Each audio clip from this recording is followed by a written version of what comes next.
Through the needs of childhood into maturity and then onwards into old age, Wiveliscombe provides a sustaining continuity.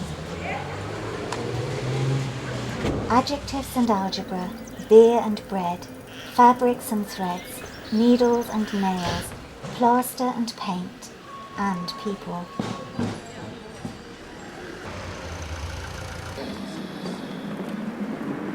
What's nice about Wiveliscombe, it's just a pretty place and there's wonderful people. Got a great swimming pool, a fantastic band. You ought to listen to the band all the time, the band's great. And the school, it's a wonderful school and it serves the community well. I've lived here for 8 years and it's like old and it's not really modern, so it's pretty and I just like it. The job to come and work in Somerset, I was ecstatic and decided rather than drive straight home I'd look at the map and find somewhere that sounded interesting to go and have a first taste of Somerset. So I drove to Wiveliscombe and bonded with it from the first moment I got here. Why do I live in Wiveliscombe and why do I like it? Because it's a working person's town. There's a sense that life keeps on growing and adding to Wiveliscombe. It has such interesting historical features and the countryside round it's absolutely gorgeous and I can't believe I live here.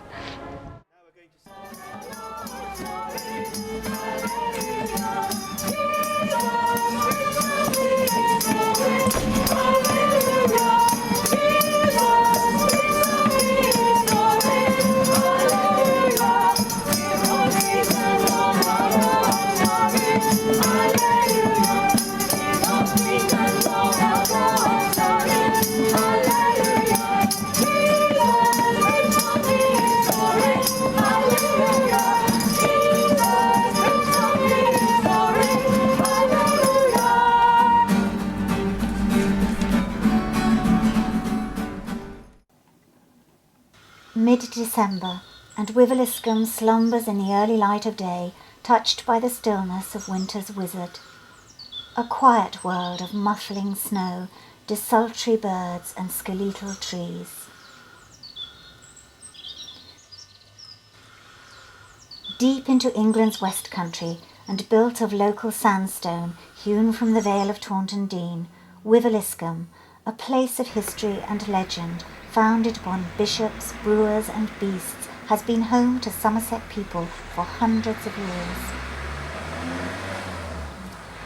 Slowly, and then with quickening pace, daily life resumes a tireless routine, whilst thoughts are turned to Christmas. Hey, do you think you make some real prints?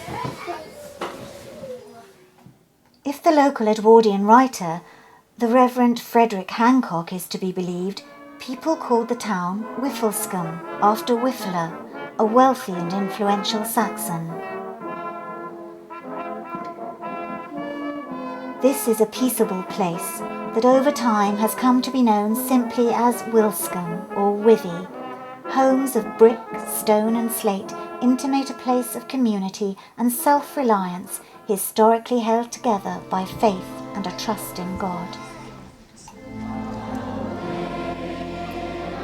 For today's children, the church is only part of the Yuletide magic. As daylight becomes enshrouded by evening darkness, young faces become bright with seasonal wonderment.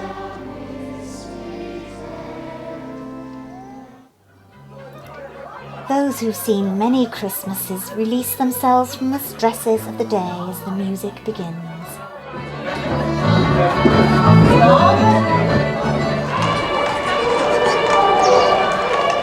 Behind the innocence of the very young and the dances of the wiser lies a reality that's at the heart of rural life.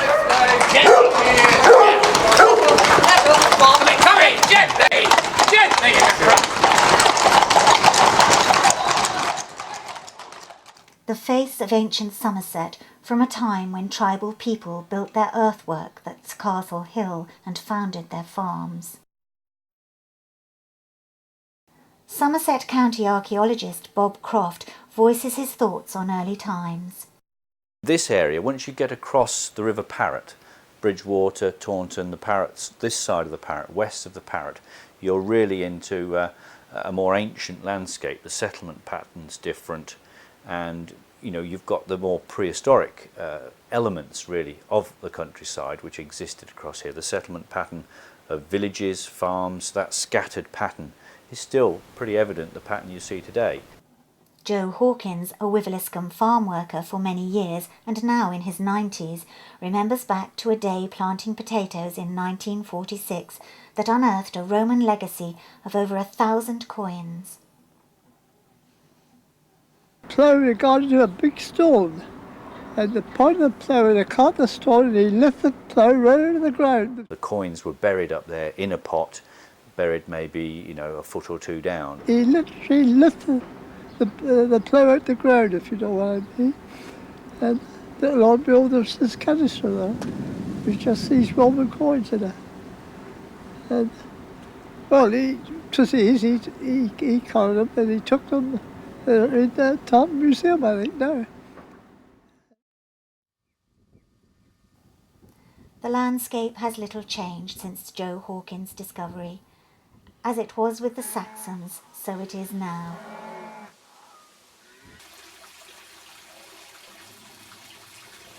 The town, relieved of winter's yoke, becomes a myriad of delicate petals and blossom.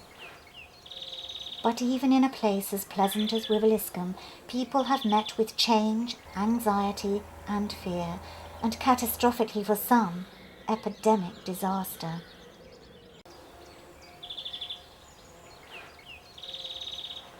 Graham Owen, the parish priest, knows his responsibility of providing spiritual support and consoling words to people in need of hope.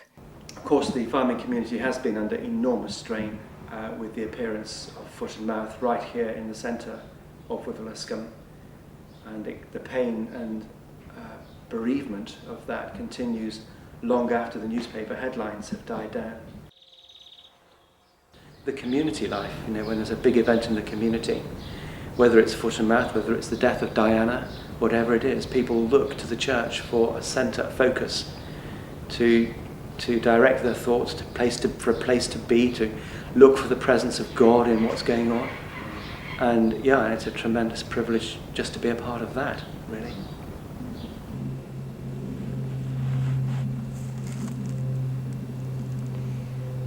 Some local farmers escaped the foot and mouth epidemic of 2001. Harry Farrington is an arable farmer who took over the family business from his father. I've lived in Wiveliscombe now for nearly 40 years, and there have been a lot of changes in the farming scene over that period. Tornavale was traditionally a dairy area, but has moved into more mixed arable and stock farms now. Now this is miscanthus. This is often called elephant grass because of its height.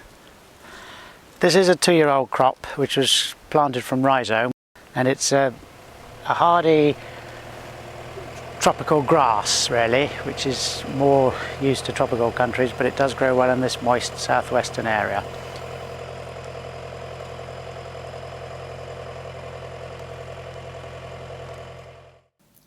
Economically, the countryside has never been able to sustain everyone and forced many to seek the crutch of Christian charity. Behind a tangle of growth, a bricked doorway in the churchyard wall abutting Rotten Row betrays where the town poorhouse once stood. In the 1720s, Daniel Defoe, the literary journeyman and writer of the famous novel Robinson Crusoe, rode through these parts, noting that there were so many beggars that he had difficulty in avoiding them from under his horse's heels. By this time, Wiveliscombe had, however, established some industry. The town was making its name by cloth making of dubious prestige. Penistone cloth was infamous during the 18th century. Cheaply weaved and blue-dyed Penistone became the adopted clothing of slaves on the Empire's colonial plantations. The Reverend Ban Forsyth, a retired missionary, recalls Wiveliscombe's influence in Brazil. I believe that there is a link between this home in which I now am here in Wiveliscombe and a house which I occupied in Brazil. Brazil imported on a very, very large scale British cloths woven here in the West Country.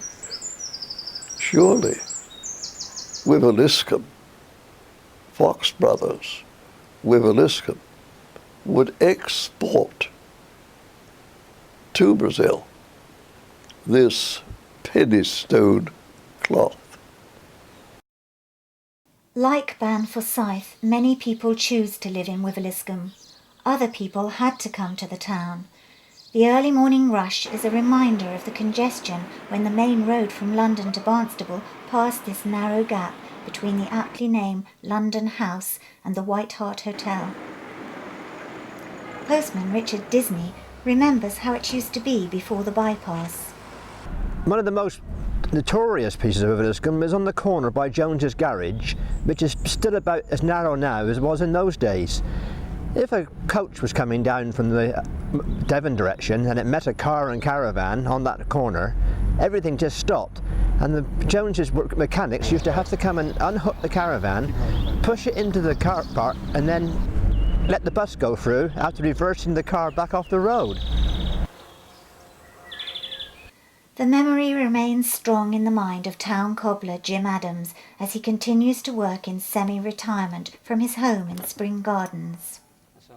Last week in July, the beginning of August, the holiday period, I would always get rid of all my old stock, rubbish, if you like to call it so, with holiday makers. Regular people going through, they know they'd get at the top of Double's Elbow, run down, try the shoes on, and wait outside, and the car would come and pick them up and they'd go on. Now, there would be anything up to 3-4 of us in shop serving, roughly from 10 o'clock onwards, to Londoners, Birmingham people. People are still calling to see me from time to time, even now. It goes through. And that was a laugh, because I could go up my kitchen window and more or less there was a system of signalling. But I've had a life. I was put in shoe repairing when I was at school because I was disabled. The government paid for me to learn. When I've done a 5-year apprenticeship, I was told I wasn't wanted. I wasn't capable of earning a living. In temper, I started on my own. I survived for 44 years. I'm still surviving. Mine is a struggle. I've had ups and downs. I suppose the last 10 years of life was going down rather than going up, because I used to employ 2 men one time. Now, I don't think one man would make a living in shoe repairing in Wivey. In a past age that's still living memory, one way to avoid the congestion was by rail. Now, with the railway gone, the only sound is that of birdsong, stimulating Wiveliscombe's lush summer landscape.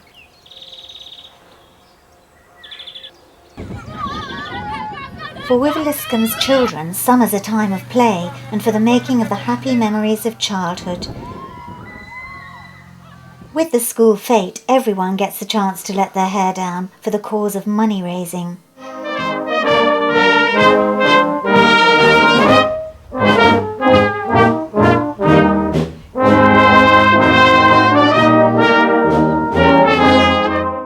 Busy Bee's playgroup is a hive of preschool activity.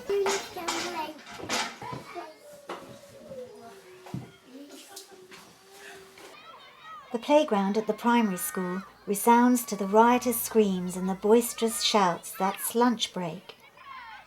Whilst in the form room, final preparations are made for the end-of-year school play.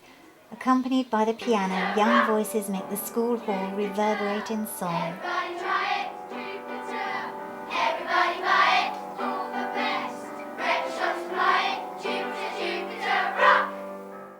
Although times and fashion may change, the ways of children remain constant. It's not all good. Naughtiness and recklessness are all part of growing up. Tony Holsted, the primary school's current headmaster, delves into the past as he leafs through the school discipline book used by Wiveliscombe's Victorian and Edwardian teachers. In the good old days, children weren't particularly well behaved. I mean, if you actually read the punishment books, it's fascinating. Children were caned for indifference, sulkiness, interfering with a horse is my own particular favourite.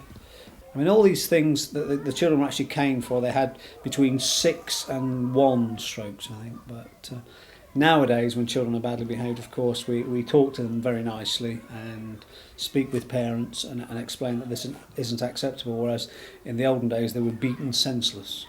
So it's a slightly different way of approaching things, but I'm not quite sure which is the best. The passing years have seen an evolution rather than a revolution in the town's schools. For former schoolmasters, things definitely have changed. Jack Vickery, a teacher at Kingsmead, recalls a time when rural science was on the curriculum. We had a cow there called Martha that they would take a week's duty and go out in the morning and milk the cow, and then the milk was then used in the staff room, and the children took the surplus milk home. Of course, domestic science made use of the milk again with cream, making clotted cream in those days. But I don't know, I can't see that rural science had to cease in those days of 1973. It's a different world today. The Leavers' Ball at Kingsmead. Another generation has its final fling before preparing itself to face the wider world. These are the images of teenage, a time when thirst, though quenched by fizzy pop, sees the young drawn to more intoxicating refreshment.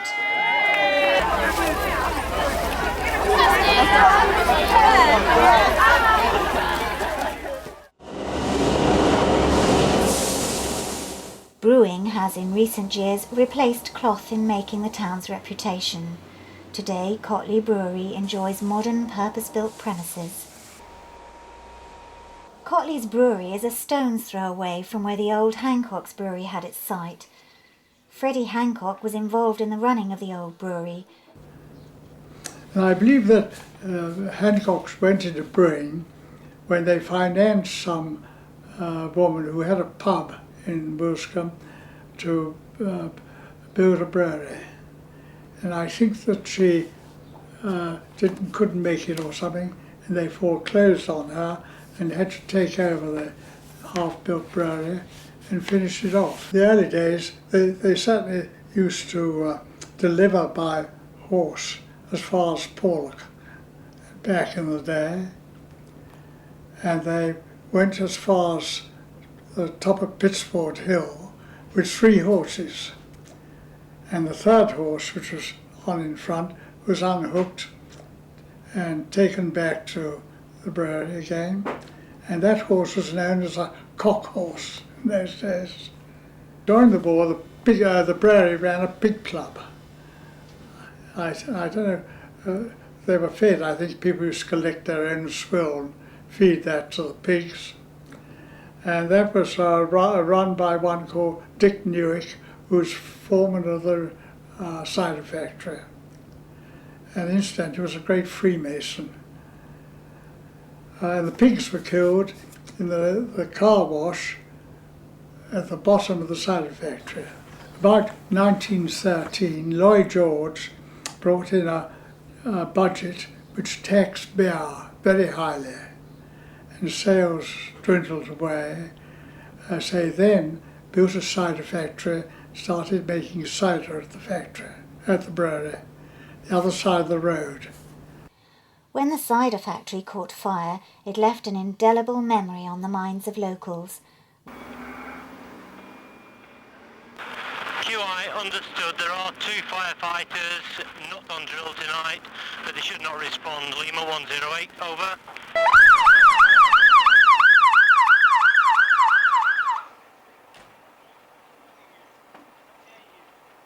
Firemen are not the only people who work hard. Brewing continues here with Exmoor Ales and of course Cotley Brewery. The Bear pub in North Street was the adjacent watering hole for farmers coming to the town's market. Photographs show how it used to be. Although some birds are enjoyed by the drinker, other birds can be an irritation to the gardener.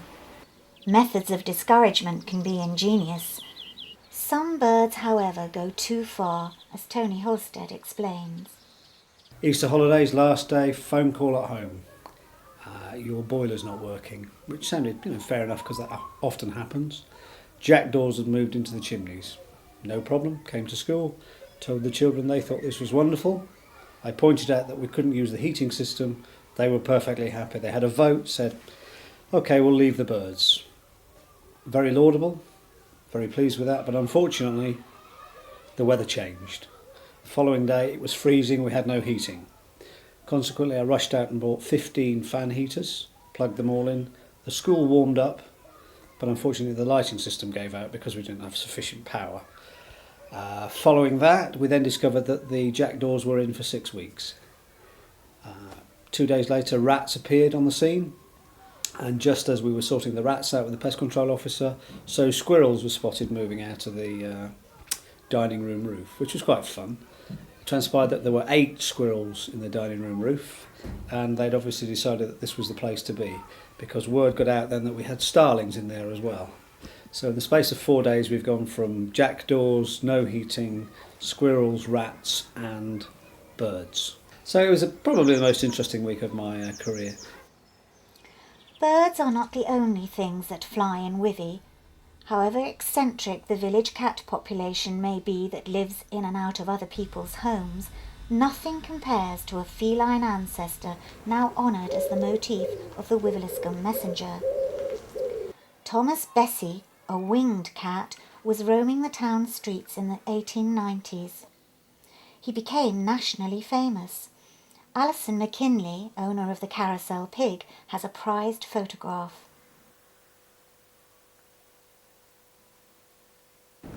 Well, a friend came into the shop and handed me a copy of a newspaper cutting from the Observer newspaper showing a photograph of the supposed cat Thomas as he was in the late 1800s.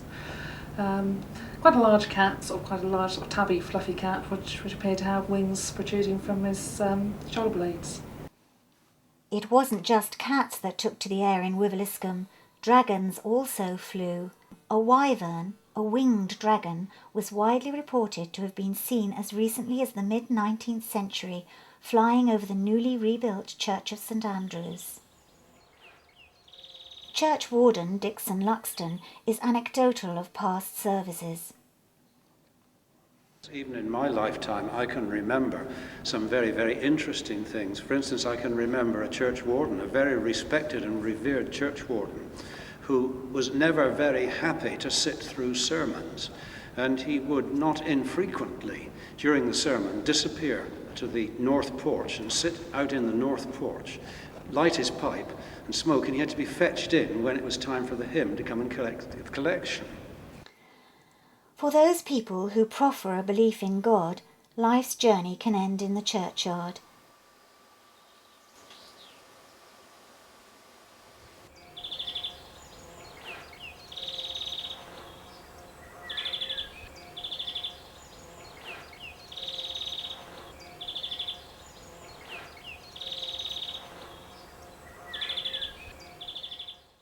Summer departs to a finale of music, food-stuffed hampers and nostalgic frippery within a sea of candlelight.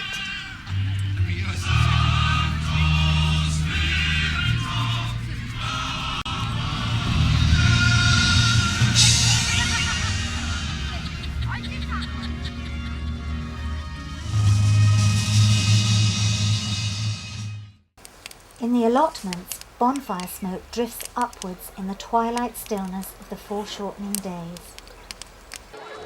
No gardener's blaze, though, matches that which celebrates November the 5th.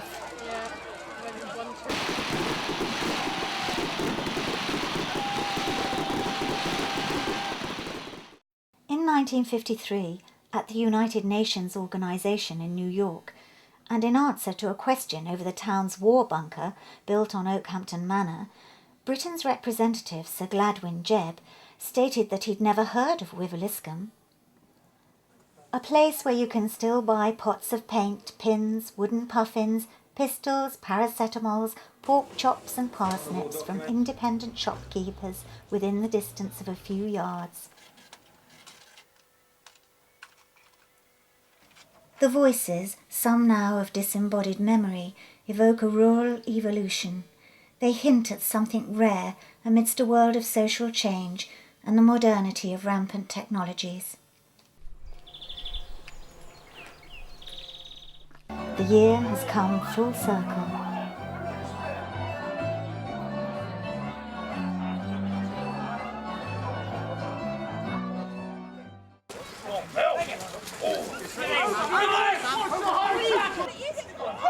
Go on, Gareth.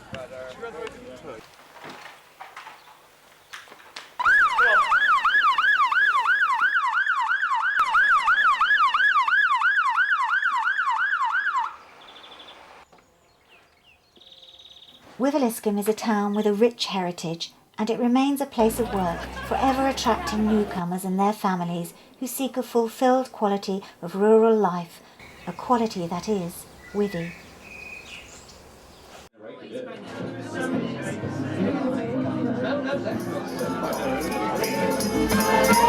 Yeah.